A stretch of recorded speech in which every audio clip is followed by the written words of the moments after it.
مرحبا فريك، كيما نديرها في العرس تجي بزاف بنينه غير غبوها رمضان. وزيد رايح نمد لكم مقادير الوصفه بالضبط والكميه تاعكم تاع الفريك. اليوم طيب تاع النافق، شوفوا لي هذاك الوجه كيفاش مجمر. في القدره تاعي ندير الكميه تاع الزيت ونزيد عليها السمن.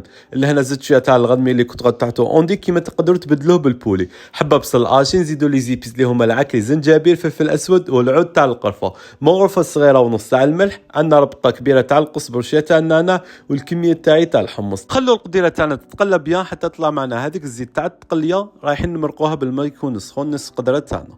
نزيدوا على فلفل دريسي يكون حلو. من الجهه كنت وجدت لهنا زوج حبات طوماطيش مع زوج حبات تاع الكورجيت، طابوا بيان ميكسيتهم، عاودت رجعتهم للقدره تاعي.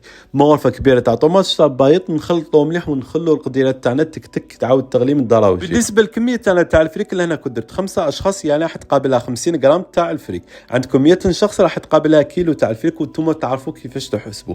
بعد ما تكونوا غسلتوا هذيك الفريك مليح ترجعوا القديرات تاعكم، ولازم هنا تخلطوا باش ما يلصقش معكم. لا فينيسيور تاعنا شويه تاع النعناع يابس، شويه تاع القزبر والحار تاعنا، وراهي واجده.